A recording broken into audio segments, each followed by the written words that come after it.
Guys, എൻ്റെ പേര് ഇഷാൻ എന്നാണ്. ഞാനിപ്പോൾ ഉള്ളത് ഈസ്റ്റ്ബോൺ പിയറിലാണ്. ഞങ്ങളിവിടെ ഒരു എയർ ഷോ കാണാനാണ് വന്നിരിക്കുന്നത്. അന്നേരം ഏകദേശം എയർ ഷോ അവസാനിച്ചെന്നാണ് എനിക്ക് തോന്നുന്നത്. അന്നേരം ഇവിടെ സറൗണ്ടിങ്സ് ഫുള്ള് സീ ആണ്. ഇവിടെ ഫുള്ള് സണ്ണിയാണ്. പിന്നെ ഇവിടെ നല്ലൊരു വൈബായിരുന്നു. ഇവിടെ ഞങ്ങൾ വളരെയധികം എൻജോയ് ചെയ്തു. സൂപ്പർബായിരുന്നു, അടിപൊളിയായിരുന്നു. ഇവിടെ ലോട്ട്സ് ഓഫ് ബോട്ട്സ് ഉണ്ടായിരുന്നു, ഹെലികോപ്റ്റർ ഉണ്ടായിരുന്നു, എയറോപ്ലെയിൻ ഉണ്ടായിരുന്നു. അങ്ങനെ കുറേ റൈറ്റ് ഉണ്ടായിരുന്നു. ഇപ്പം തന്നെ ഇതിൽ കൂടെ ഒരു എയറോപ്ലെയിൻ പോയതേ ഉള്ളൂ ഗായ്സ്. ഇതിൽ കൂടെ എനിക്കൊന്ന് കുറച്ചും കൂടെ ഉള്ളത്, കാരണം ഏകദേശം അവസാനിക്കാറായി. ഞാൻ എല്ലാ വീഡിയോനെ ഇൻക്ലൂഡ് ചെയ്യാം. നിങ്ങൾക്ക് ഇഷ്ടപ്പെട്ടെങ്കിൽ ലൈക്ക് സബ്സ്ക്രൈബ് ചെയ്യും. ബൈ. ഹലോ ഗായ്സ്, ഇതെങ്ങനെ ഉണ്ടായിരുന്നു? അടിപൊളിയല്ലായിരുന്നു? അടിപൊളിയായിരുന്നു ഗായ്സ്. കണ്ടോ? നിങ്ങൾക്കൊക്കെ ഇഷ്ടപ്പെട്ടോ? കുറേ പേര് കാണാൻ വന്നിട്ടുണ്ടായിരുന്നു. ഞങ്ങൾ കടലിൻ്റെ മുകളിൽ ഒരു പിയർ എന്നും പറയുന്ന സാധനമുണ്ട്. ഏകദേശം ബ്രൈറ്റൺ പിയറിൽ തന്നെയാണ്, അങ്ങനെയുള്ളൊരു സ്ഥലം തന്നെയാണ്. എന്നാലും അടിപൊളിയായിരുന്നു. കണ്ടോ? എന്തൊരു അടിപൊളിയായിട്ടാണ് ചെയ്തേക്കുന്നത്. കണ്ടോ? സാധനമൊക്കെ വരച്ച് ലവ് ഒക്കെ വരച്ചായിരുന്നു. പക്ഷേ ലവ് വരച്ചത് തെറ്റിപ്പോയി. അതിൻ്റെ ഫോട്ടോ എനിക്ക് തോന്നുന്നു ഞാൻ എടുത്തിട്ടിരുന്നു. എങ്ങനെ ഉണ്ടായിരുന്നു? ഇത് കൊള്ളാം, ഇനിയും ഉണ്ടായിരിക്കും, എനിക്കറിയില്ല. നല്ലതാണോന്ന് നിങ്ങളുടെ ഇഷ്ടമാണ്. എനിക്കിത് കണ്ടിട്ട് നല്ല അഭിപ്രായമാണ്. അമേസിങ് ആൻഡ് സൂപ്പറായിരുന്നു. പിന്നെ ഞങ്ങൾ കുട്ടികളല്ലായിരുന്നു. എനിക്ക് 9 വയസ്സുള്ള അന്നേരം പിന്നെ കളിക്കാൻ ഞങ്ങളൊക്കെ കൊച്ചു കുട്ടികളാണ്. ചുമ്മാ അവിടെ ഒക്കെ ഇറങ്ങിയതേ ഉള്ളൂ. അതുകൊണ്ട് ഞങ്ങൾ അച്ഛൻ്റെ അമ്മ എടുത്ത് കിടന്ന് കാല് പിടിച്ച് കൊഞ്ചി. പാർക്കിൽ കയറ്റാം അവിടെ കുറേ റൈഡ് ഇതൊക്കെ ഉണ്ടായിരുന്നു. ഓക്കെ, കുറേ ആൾക്കാരുണ്ടായിരുന്നു. എല്ലാവരും നോക്കിക്കുമായിരുന്നു കേട്ടോ. എങ്ങനെ നോക്കിക്കായിരിക്കും? അടിപൊളി സംഭവമല്ലേ?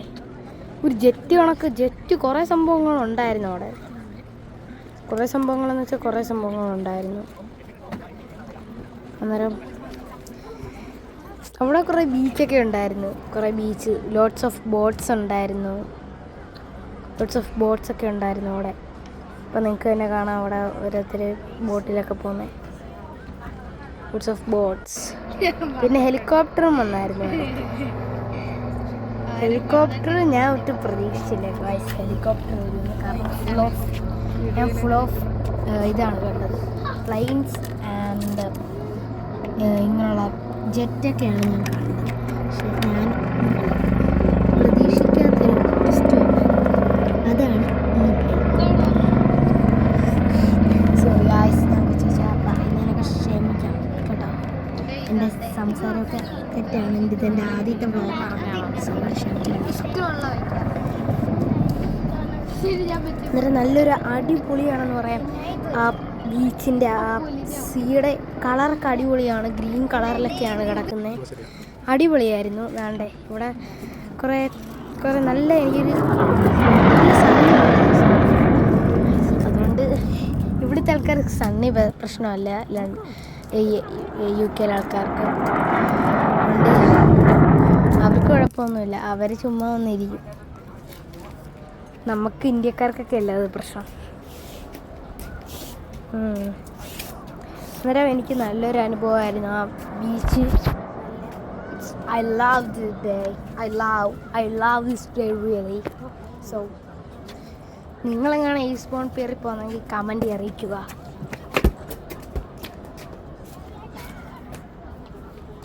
ഓക്കെ ഗായ്സ്, നിങ്ങൾ പോകുന്നുണ്ടെങ്കിൽ കമൻറ്റ് അറിയിച്ചാൽ മതി ഗായ്സ്. എനിക്ക് തോന്നുന്നു ഇനി ഞാൻ ഈസ്റ്റ്ബോൺ പിയർ പോകുമെന്ന് എനിക്ക് തോന്നുന്നില്ല. എനിക്കറിയില്ല, ചിലപ്പോൾ പോകത്തില്ല. അതൊക്കെ ഓരോ രീതി സമയം കിട്ടുന്നതനുസരിച്ചൊക്കെ ഇരിക്കും. ഓക്കെ ഗായ്സ്, നിങ്ങളിനി അവിടെ പോകണമെങ്കിൽ കമൻറ്റ് അറിയിക്കാം. തീർച്ചയായിട്ടും കമൻറ്റ് ചെയ്യാം. എങ്ങനെയുണ്ട് ഗായ്സ്? ഇരിക്കാൻ സ്ഥലം ഉണ്ടായിരുന്നു, പക്ഷെ ഭയങ്കര വെയിലായിരുന്നു. ഞങ്ങൾ കുറേ നടന്നാണ് ഒരു വെയിലില്ലാത്ത സ്ഥലം കണ്ടുപിടിച്ച് അവിടെ നിന്നാണ് ഞങ്ങൾ വീഡിയോ എടുത്തത്. ഞാൻ പറഞ്ഞു എന്തോ പാടാണെന്നറിയുന്നത്. ഞാൻ ആദ്യമായിട്ട് വീഡിയോ എടുക്കുന്നത് 2, 3, 4, 5 തവണ പറഞ്ഞു. ആദ്യം ഞാൻ ഇംഗ്ലീഷിൽ പറയാമെന്ന് വെച്ചാൽ, പക്ഷെ